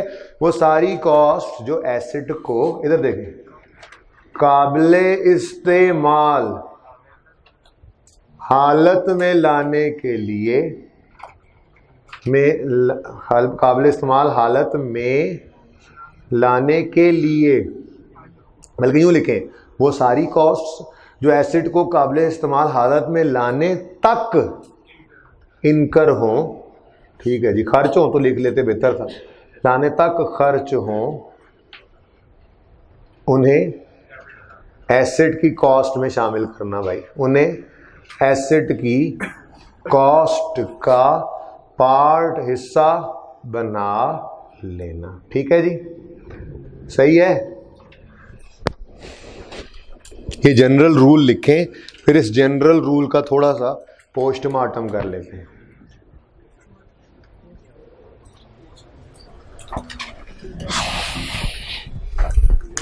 अब हमने तो एक जनरल रूल बना लिया कि एसेट को काबिले इस्तेमाल हालत में लाने तक के सारे खर्चे उसकी कॉस्ट में ऐड कर लें। अब वो काबिले इस्तेमाल हालत तक का क्राइटेरिया हो तो सुने, हम अभी एक प्लांट इंपोर्ट करेंगे जर्मनी से, ठीक है। वो प्लांट मैं हर बार जर्मनी से इंपोर्ट करता हूँ, अगर आप कहें तो कहीं और से भी कर सकते हैं, ठीक है। हाँ सुने, फजूल बोली जाएंगे। अब हम भी एक प्लांट इंपोर्ट करेंगे जर्मनी से, और हमारा इरादा है कि हम उस प्लांट को इधर पतोकी में, ये रायविंड में, ये बाई पेरू में इंडस्ट्रियल एरिया सारा यहाँ पे, ठीक है, यहाँ पे कोई एक जगह पे हमारी फैक्ट्री है, हम उस प्लांट को यहाँ पे आकर लगाएं और वो प्लांट प्रोडक्शन करे, ठीक है। तो अब हम मैनेजमेंट हैं, हमारा ये प्लांट है जो हमने खरीदा है, हमने इसको यूज़ करना है, ये हमारा फिक्स एसेट बनेगा। बोलो अब काबिल इस्तेमाल हालत हम कब कहेंगे? क्या जब जर्मनी से खरीदा गया तो हम कहेंगे काबिल इस्तेमाल हालत में आ गया? नहीं। क्या वो जब कराची पोर्ट पे पहुंचेगा तो काबिल इस्तेमाल हालत में आ गया? नहीं। क्या वो वहां से जब लाहौर हमारी सुंदर इंडस्ट्रियल स्टेट में मिल में पहुंच गया, क्या वो काबिल इस्तेमाल हालत में आ गया? नहीं, अभी भी नहीं। तो क्या जब वो इंस्टॉल होके ग्र करके चेक करके रख दिया वो काबिल इस्तेमाल हालत में आ गया? जी बिल्कुल। तो इसका मतलब जनरल रूल में काबिल इस्तेमाल हालत में हम क्या क्राइटेरिया रखेंगे? लोकेशन और कंडीशन इंटेंडेड बाय मैनेजमेंट। हम लोगों की मर्जी थी एसेट सुंदर इंडस्ट्रियल एस्टेट में हमारी फलां फैक्ट्री में आके लगे और लग के चले और यूं चले, तो जब तक वो सुंदर इंडस्ट्रियल एस्टेट में लग के यूं नहीं चल लेता तब तक के सारे खर्चे हम एसेट की कॉस्ट में ऐड करेंगे। ये 95% मार्क्स आपके इस टाइप के क्वेश्चन में से आ जाया करेंगे सिर्फ इस रूल को देखते हुए, ठीक है। तो काबिल इस्तेमाल हालत का मतलब क्या हुआ करेगा? Location and condition intended by the management, business management, ठीक है जी। प्लीज बेटा फजूल मत बोला करो यार, तो टाइम होता है, कोई मौका होता है, हर दफा हर वक्त नहीं अच्छा लगता। ठीक हो गया जी, इसको नोट करें। और भी बहुत कुछ है, वो कल बात करेंगे, परसों। अब सब्सिक्वेंटली किस पे मैयर करें, एक ये चीज अभी पढ़ना रहती है, इसको कंटिन्यू करूंगा मैं, इसलिए इसके आगे आपने अभी एक सफा पूरा और छोड़ देना है, ठीक है ना। एक यहाँ पे 4-5 लाइनें और आएंगी, वो हमारे सिलेबस में नहीं होगा, वो FAR 1 में जाके फिर पढ़ेंगे, रीवैल्यूएशन मॉडल की बात करता है। उसके बाद कुछ सब्सिक्वेंट एक्सपेंडिचर की बात होगी, कुछ को एसेट कॉस्ट का हिस्सा बनाएंगे, जब एसेट चल पड़ेगा बाद में उसकी जिंदगी में भी खर्चे होते हैं, कभी वो एसेट कॉस्ट में ऐड किया करेंगे, कभी एक्सपेंस में बैंक का करेंगे, तो ये दूसरे सफे की डिस्कशन होगी, ठीक है। तो फिलहाल सिर्फ इतनी सी बात है, और ये बहुत मेन बात है, इसकी बेस पर एक छोटी सी एग्जाम्पल बनाता हूं आपके लिए, वही वाली एग्जाम्पल। इस तरफ जर्मनी हुआ करता है हमारा हर दफा। प्लीज बेटा ये फजूल में क्यों बोल रहे हैं?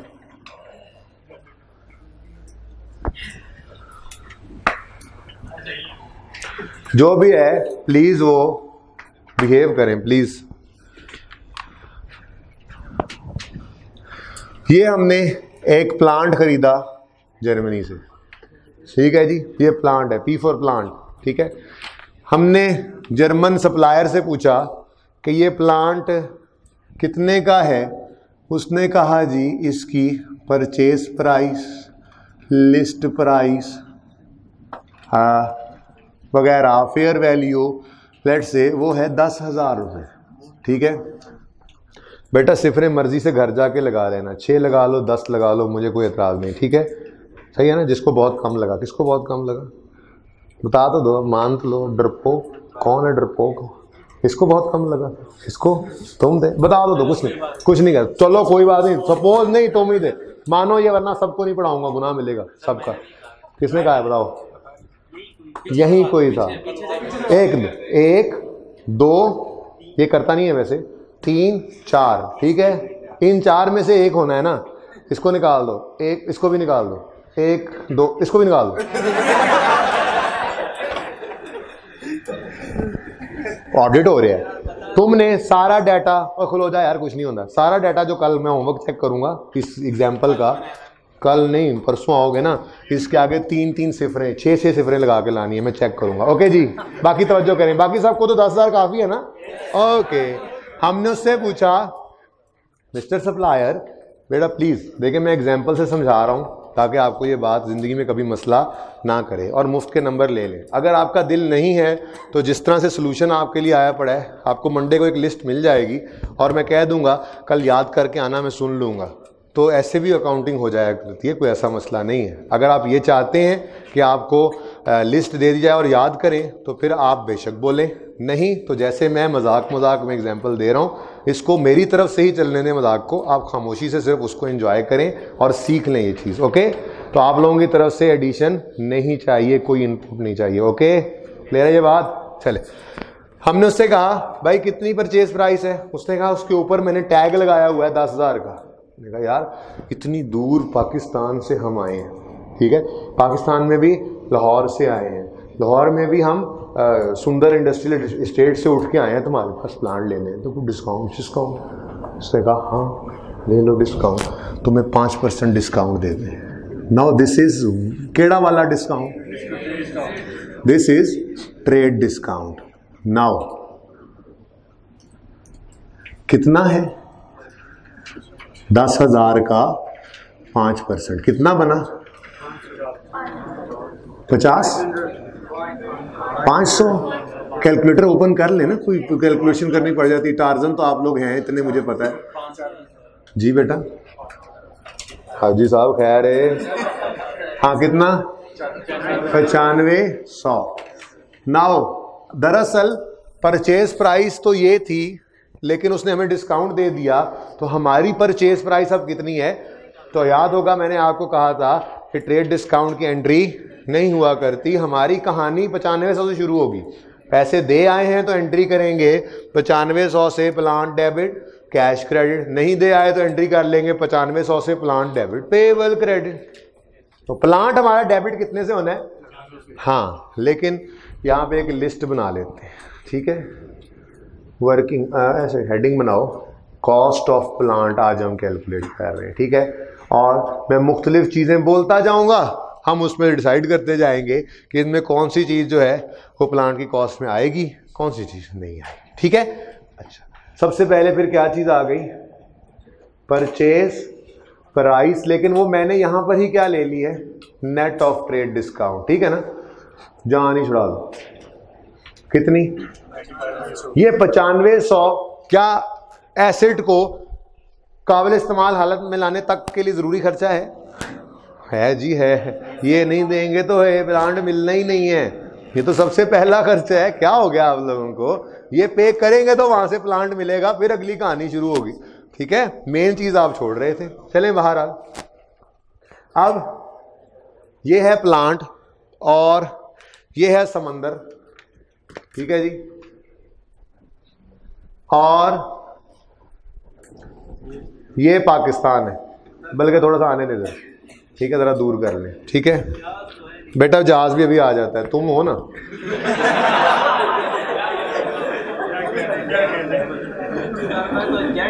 ओके ओके, जेट पे नहीं आएगा जी। सुने, अब जहाज़ भी आ रहा है बेटा, टेंशन क्यों लेते, ठीक है। ओके, अब हम इस तरफ को बादबान का रुख होगा, ठीक है। प्लांट को इस पे रखेंगे। देखो हमारा प्लांट तो पूरा आ गया ना, जितना भी है, ठीक है, जहाज, ठीक है, ओके। और मार्कर तो फारिग हो चुके हैं जी। इस प्लांट को बहरी जहाज के जरिए हमने अब पाकिस्तान पहुंचाना है। अब ये बहरी जहाज वाला मुफ्त में ले आएगा? नहीं नहीं नहीं, ये पैसे लेगा। इस पैसे को जो समंदरी रास्ते से आप कोई चीज़ मंगवाएं और उसको मंगवाने का जो किराया पे किया जाता है, इसको किराया फ्रेट नहीं कहते, इसकी टेक्निकल ज़बान में इसको कहा जाता है ऑक्ट्राय चार्जेस। क्या कहा जाता है जी? Octroi charges. तो बहरी जहाज वालों ने ऑक्ट्राय चार्जेस मांग लिए आपसे, कोई 1000 रुपये, 2000 कर लो यार, ये लो 2000 रुपये, ठीक है, ठीक हो गया। क्या ये ज़रूरी खर्चा है? क्या एसेट की कॉस्ट में ऐड करेंगे? क्या ये एसेट को काबिल इस्तेमाल हालत में लाने तक के लिए ज़रूरी खर्चा है? जाहिर सी बात है, ये पे नहीं करेंगे तो वो प्लांट हम तक पहुंच ही नहीं सकता, ठीक है। तो ये 2000 आपने ऐड कर दिया और यहाँ पे आपने लिखा ऑक्ट्राय चार्जेस, ठीक हो गया। अब एक खौफनाक वेल भी यहां पर है, ठीक है जी, बस जैसी भी बन गई। अब ये पानी भी निकल, ठीक है।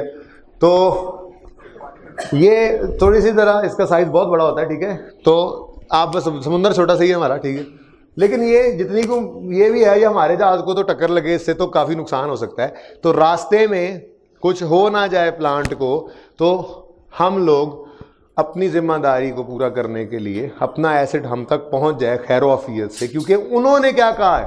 उन्होंने कहा है ए ले आओ 9500, हमने ये पकड़ा, ए हूँ तुसी जाना ताड़ा काम, यूं करके पीछे हट गए। तो हमने कहा यार खुदा का वास्ता है, कोई मेहमान यार अपने पोर्ट तक तो पहुंचा दो। तुमने कहा चलो ठीक है, ये आपके लिए कर देते हैं। तो ओ सीधे आजा जरा, ए प्लांट ना जरा कैरी डब्बे से रख के उन्होंने सी पोर्ट तक पहुंचा दे। तो वो वहां पर उन्होंने पहुंचा के कहा है भाई अब तुम जानो, तुम्हारा काम जाने। तो इसीलिए तो ऑक्ट्राय चार्जेस हमने पे किए, ठीक है। अब इंश्योरेंस करवाने की टेंशन हुई। अब ये इंश्योरेंस जो रास्ते में करवाई जाए, ये रास्ते में, समुद्री रास्ते में, इवन समुद्री रास्ता क्या, हम तक पहुंचने की ये सारी इंश्योरेंस होगी, रास्ते वाली इंश्योरेंस, इसको कहा जाता है इंश्योरेंस इन ट्रांजिट। इस पे हमारे लग गए जी 200 रुपये, ठीक है। इंश्योरेंस इन ट्रांजिट, क्या ये जरूरी खर्चा है? बिल्कुल, एसेट की कॉस्ट में ऐड होना चाहिए, एसेट को काबिल इस्तेमाल हालत में लाने तक के लिए जरूरी खर्चा है। और एक बात याद रखिएगा,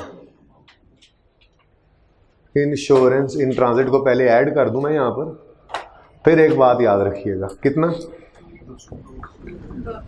ये वाहिद इंश्योरेंस है जो एसेट की कॉस्ट में ऐड होती है। इसके अलावा जिस भी नस्ल की इंश्योरेंस उठा के ले आओगे ना, वो 5 साल इंश्योरेंस है, वो 3 साल इंश्योरेंस है, इंश्योरेंस को प्री पेमेंट वाले, एक्रूअल प्री पेमेंट पढ़ाऊंगा, प्री पेमेंट के हिसाब से एसेट बना सकते हैं तो बनाएंगे, वो और चीज़ है, पर इस फिक्स एसेट की कॉस्ट में शामिल हो सकती है? नेवर। सिवाय इस नाम की इंश्योरेंस के दुनिया की कोई इंश्योरेंस जो है वो एसेट की कॉस्ट में शामिल नहीं हो सकती, ठीक है। तो एसेट को रास्ते में बस जो इंश्योर करवाया हुआ है वो हम तक पहुंचने के लिए जरूरी खर्चा है, उसको हम एसेट की कॉस्ट में ऐड करेंगे। तो जैसे ही ये इंश्योरेंस इन ट्रांजिट को तो आपने ऐड तो किया ही था, जैसे ही इसको यहां पर लिखा, एक स्टार लगाकर, ये रूल भी आपने लिख लिया, लिख लिया आपने। ये वाहिद इंश्योरेंस है, ये वाहिद इंश्योरेंस है जो एसेट की कॉस्ट में शामिल। अब सवाल में परेशान करने के लिए आपको कभी किसी नाम से मेंटेनेंस इंश्योरेंस है जी, ये थेफ्ट इंश्योरेंस है जी, ये फायर इंश्योरेंस है जी, ये फलां इंश्योरेंस है, टिमका इंश्योरेंस है जी, आप कहेंगे सॉरी ये इंश्योरेंस इन ट्रांजिट नहीं है, तो ये एसेट की कॉस्ट में शामिल नहीं हो सकती, नहीं हो सकती, नहीं हो सकती, ऐसे कहेंगे आप, ठीक है, और छोड़ देंगे उसको। ओके, चलें आगे। Okay, and here is Karachi port. Karachi, Gwadar तो नहीं जाना था? ओहो, चलो अब आगे कराची पे पहुंच, ये हमारा प्लांट पहुंच गया। कराची पोर्ट है, ये कराची पोर्ट भी है, ठीक है। हाँ, welcome to Pakistan. Okay, now this is Karachi sea port, ठीक है। अब यहां पे हमारा प्लांट पड़ा है, पड़ा रहे और पड़ा रह गया, चलो पड़ा रह गया, हमने उसको उठाना था, एक हफ्ते के अंदर अंदर हम लेट हो गए, 1 महीने तक हम जा ही नहीं सके, या हम डर रहे थे, समझ नहीं आए थे, हम कभी गए नहीं थे कराची, ठीक है, तो हम नहीं जा सके। अब वो जो सी पोर्ट वाले हैं, बंदरगाह वाले हैं, वो बंदरगाह वाले क्या करते हैं, वो कहते हैं देखो इतनी जगह नहीं होती कि आप कोई एसेट मंगवा लें और आप उसको 1 महीना उठाएं ही ना, हमारे पास ये लिमिटेड सी जगह है और भी लोगों का सामान आना होता है, तो अगर आप लेट उठाएंगे तो आपको जुर्माना किया जाएगा। क्या किया जाएगा?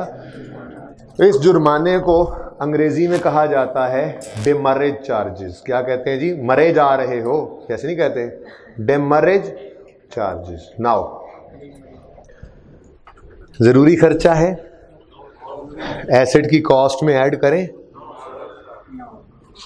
ये क्या एसेट गीला हो गया था आते आते कि सूखने के लिए 1 महीना सी पोर्ट पे छोड़ दिया आपने? ये कौन सा जरूरी खर्चा था जो एसेट की कॉस्ट में शामिल?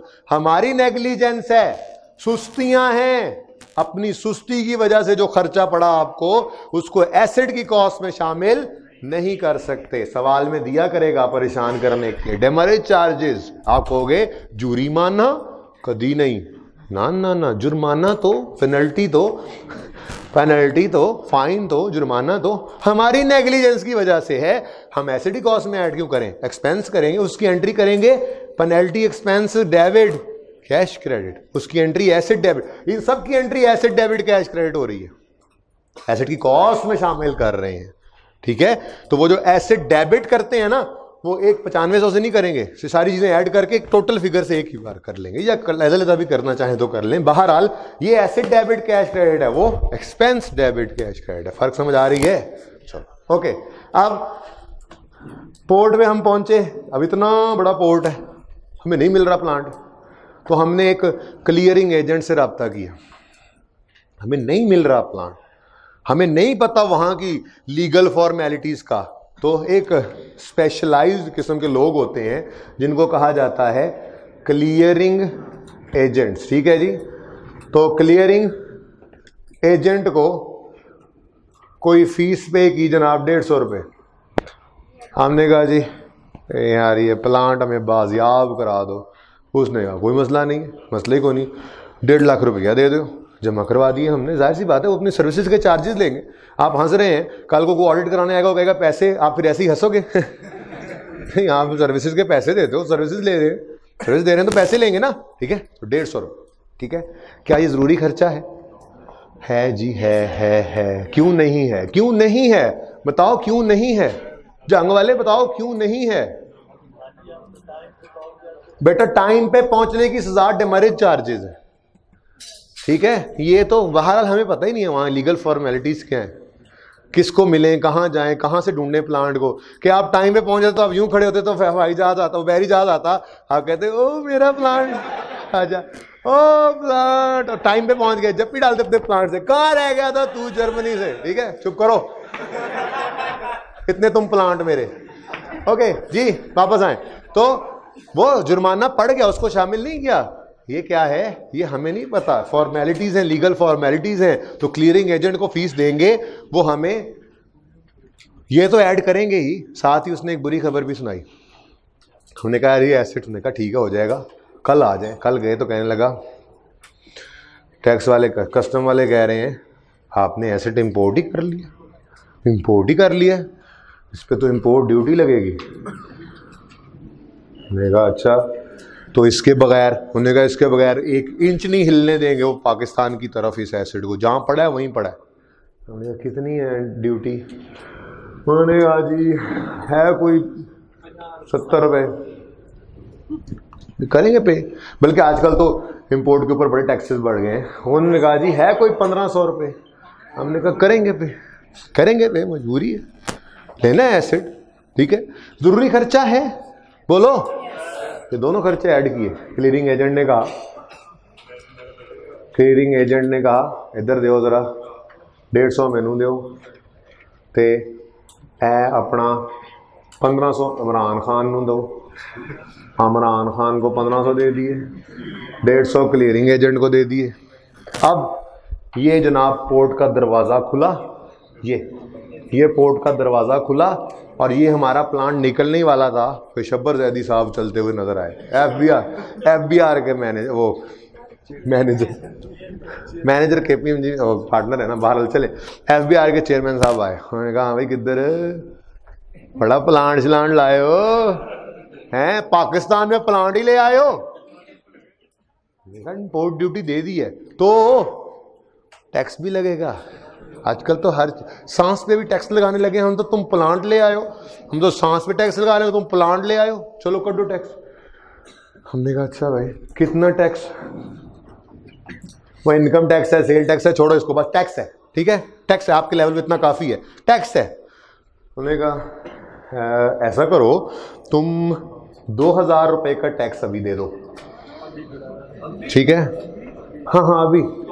हमने कहा ये 2000 का 2000 है नहीं, अभी ना हुकूमत को कुछ ज़रूरत है पैसों की, तो तुम फिलहाल 2000 दे दो, ठीक है। सुनो, दो बड़ी अहम बात कर रहा हूँ, 2000 दे दो। इस 2000 में से 1200 रुपये जो हैं वो हम तुम्हें रिफंड कर देंगे, रिफंडेबल है। रिफंडेबल को एडजस्टेबल भी कह देते हैं, ये आपको पता लगेगा जब आप टैक्स पढ़ेंगे आगे जाकर। रिफंडेबल मतलब पैसे वापस मिल जाना, एडजस्टेबल का मतलब कोई पैसे देने हों वो कम देने पड़ जाएं। बहरहाल ये लफ्ज़ इस्तेमाल जो होता है रिफंडेबल, एडजस्टेबल, देखा जी 1200 आपको वापस मिल जाएंगे और बाकी 800, दरअसल टैक्स तो वही बनता था। फिलहाल ज़रा हुकूमत नूं लोड़ है, तुसीं पैसे दे दो, मेहरबानी थोड़ी, हालात बड़े माड़े ने साडे। तो ये है नॉन रिफंडेबल, जिसको आप नॉन एडजस्टेबल भी कह सकते हैं, ठीक है जी।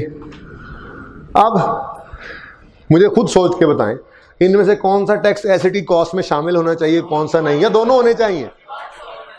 ये 1200 तो बहरहाल कल को वापस आ ही जाने, ठीक है, ये 1200 जेब से निकल के कल जेब में वापस आ ही जाने। जो मसला किसका है, इस 800 का। तो फिर नॉन रिफंडेबल टैक्सेस भी एसेट की कॉस्ट में ऐड होते हैं, रिफंडेबल टैक्सेस को ऐड नहीं करना, रहेगा याद? एक और क्रॉस लग गया 1200। क्वेश्चन बोलो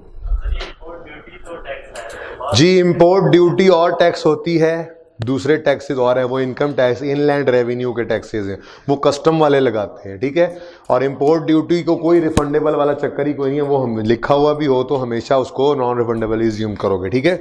बहरहाल अगर उसको कह दे रिफंडेबल है तो वो अलग बात है, ठीक है। चुप होगा तो इंपोर्ट ड्यूटी हमेशा हम एज्यूम करते हैं वो नॉन रिफंडेबल है। अच्छा जी आगे बढ़े। लो जी, खुदा खुदा करके ट्रक में प्लांट आ ही गया, ठीक है जी। अब ये आगे ड्राइवर भी है, इंजन भी है, बस उससे परेशान नहीं होना, ठीक है। अब ये रोड पर चलेगा नहीं, मोटरवे बन गई है आपको पता है, ठीक है जी। और ये लाहौर है, मुल्तान से होके आए हैं जी, ठीक है। ये लाहौर,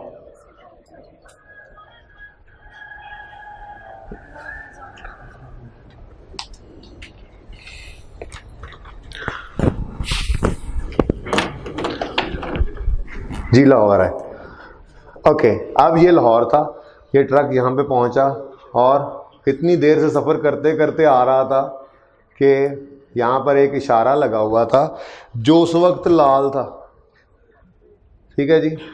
ये ट्रक वाले ने, ट्रक वाला ऐसे समझो हमारा ही बंदा है, ठीक है ना। हमने खुद ही ये ना कहना कि ये किसी को, या चलो किसी को भी अगर दे दी ये चीज़ें, ठीक है, इसको किराए को भी कॉस्ट में डाल देते हैं, ठीक है, ट्रक वाले को। लेकिन उसने कहा था सिर्फ बाकी जो खर्चा वर्चा होगा रास्ते में वो आपका ही है, फिर किराया अलग दो, बाकी खर्चा वर्चा को हो गया अलग देना पड़ेगा, ठीक है। उसने आते हुए ये इशारा तोड़ दिया, ऊंज तोड़ देता या टक्कर मार के तोड़ देता, तोड़ दिया, इशारा तोड़ दिया। और यहाँ पे वार्डन साहब खड़े थे, ये वार्डन है, ठीक है। गुस्से में आ गया वार्डन, गुस्से में आ गया और उसने चालान काट दिया 75 रुपये का, ठीक है। 75 रुपये का चालान काटा उसने। अब इस 75 रुपये के फाइन का, चालान का, पेनल्टी का क्या करें? ये एसिडी कॉस्ट में ऐड करेंगे, बहुत ज़रूरी खर्चा है। एसिड को काबिल इस्तेमाल हालत में लाने के लिए इशारा तोड़ना ज़रूरी था। हमारी नेग्लिजेंस थी, इसको क्या कर दो, इग्नोर कर दो, ठीक है। आगे बढ़ो, पहुंच गया पत्तों की या जहां भी था, सुंदर में जहां भी था। ये है हमारी फैक्ट्री, ठीक है जी। इस फैक्ट्री में ये प्लांट आकर जैसे ही रखा गया, प्लांट ने जैसे ही ट्रक से इसको उतारा, ओहो, इसको भी तो किराया दिया रास्ते में हमने, फ्रेट। वो फ्रेट जो है 1000 रुपया जो इसको दिया, वो फ्रेट पक्का एसिड की कॉस्ट में शामिल करते हैं। क्यों? ये किराया ना देते तो कराची से लाहौर तक कैसे आता, ठीक है। अब बात कंक्लूड करता हूं, जरा टाइम बहुत ओवर हो गया, सुने। अब ये जनरल रूल आपके जहनों में आ गया। अब देखो, तो सिर्फ ज़बानी लिख, यहाँ पे लिख नहीं रहा, सिर्फ ज़बानी बात कर रहा हूँ, सवाल अप्लाई करने लगा हूँ आपके सामने, वो आप अप्लाई कर लेंगे घर पे जाके। सुने, एसिड जैसे ही इस ट्राले से उतरा, प्लांट उतरते ही इसने ग्रर करके चलना शुरू कर दिया। ऐसा होगा, ऐसा होगा। वो प्लांट है, उसको इंस्टॉल करना पड़ेगा, पहले जगह तैयार करेंगे, फाउंडेशंस बनाएंगे, फिर जो है वो इंजीनियर्स आएंगे, मिस्त्री आएंगे, सब लोग मिलकर उसको इंस्टॉल करेंगे। काफ़ी टाइम लगता है इससे भी, तो इंस्टॉलेशन पे कॉस्ट इनकर होंगी, मटीरियल लगेगा, लेबर को पैसे दिए जाएंगे, ओवरहेड्स लग रहे होंगे, कंसल्टेंट्स जर्मनी से बुलाएंगे, सानू नहीं समझ आ रही, चला के दो। तो ये सारे खर्चे, इसका नाम ऐसे नहीं होगा एक एक करके, लिखा होगा कंसल्टेंट फी, लिखा होगा इंस्टॉलेशन कॉस्ट, ठीक है। ये ज़रूरी खर्चे जो होंगे उनको एसिडी कॉस्ट में ऐड कर देंगे, ठीक है। क्यों? क्योंकि इंस्टॉलेशन के बगैर वो एसिड नहीं चल सकता, ठीक है। अब एक बार बिल्कुल ऐसे तैयार हो गया, रेडी हो गया, अब कंसल्टेंट ने कहा ओके जी जा रहे हैं जर्मनी वापस। देखा, खलो जाओ एक मिनट, ये टाफियां बनाने के लिए मंगवाया था ना, जरा चेक ते कराओ टाफियां बनाना भी है कि नहीं, टॉफी ही ना निकल रहे हैं बड़े बड़े। इतनी सी टॉफी बनाने का बोला है हमने, टॉफियां बेचनी है, वो चॉकलेटें निकलने लग जाएं, ठीक है। नहीं भाई नहीं, टेस्ट रन तो किए बगैर आपको नहीं जाने देंगे। अब टेस्ट रन है तो टेस्ट रन पे टाफियां बनानी है, तो कुछ दूध, कुछ मक्खन, कुछ मीठा, कुछ चॉकलेट सामान मंगवाएंगे, ठीक है। फिर वो उस प्लांट में सामान डालेंगे, कुछ खर्चा हुआ। फिर बिजली पे वो प्लांट चलेगा, खर्चा हुआ। फिर टॉफियां बन के निकलेंगी, खर्चा हुआ। इसको कहते हैं test run cost. Test run के बगैर एसेट उस हालत में है या नहीं है जो हम चाहते थे, ये कैसे पता लगेगा? तो टेस्ट रन की कॉस्ट एसेट की कॉस्ट में शामिल होती है, ठीक है। और जो टॉफियां बन के बिके, अगर कॉस्ट को शामिल कर रहे हो तो उनको बेच के आने वाले पैसों को नेट भी कर सकते हो, ठीक है। अगेन, जिस वक्त कंसल्टेंट्स ने ग्र करके टेस्ट करके दे दिया प्लांट, उसके बाद का कोई भी खर्चा हो वो उसकी कॉस्ट में शामिल नहीं करना। चाहे उस प्लांट को चलाने के लिए ट्रेनिंग हो, चाहे उस प्लांट को चलाने के लिए पेट्रोल या बिजली लगे, चाहे उस प्लांट को चलाने के लिए आप कोई बाद में खर्चा कर रहे हैं, एक बार वो रेडी टू यूज हो गया था, अब उस पर कॉस्ट इनकर करना बंद करो, बाकी खर्चे आपके एक्सपेंसेस हैं उसके अलावा, ठीक है। अब जरा क्वेश्चंस ओपन करें 1, 2 और 3 सुने। क्वेश्चन नंबर 1 में ढेर सारी प्राइसेस हैं, इसमें बहुत सारी चीजें आएंगी इंशाल्लाह आपके सामने जो आप परेशान होंगे, ये क्या है, ठीक है। तो वो इसीलिए तो दे रहा हूं ताकि वो भी डिस्कस करूं, और जो कमी बेशी है यहां पे वो भी मंडे को डिस्कस करूंगा। क्वेश्चन 1, क्वेश्चन 2 और क्वेश्चन 3 ये भी आपका होमवर्क है in addition to question number 5। तो ये 4 सवाल आपने लाजमी करके आने हैं, ना करके आके मुझे बिल्कुल भी गुस्सा ना दिलाइएगा, करके आके ममनून फरमाइएगा। जिंदगी रही तो परसों मिलेंगे। अल्लाह हाफिज।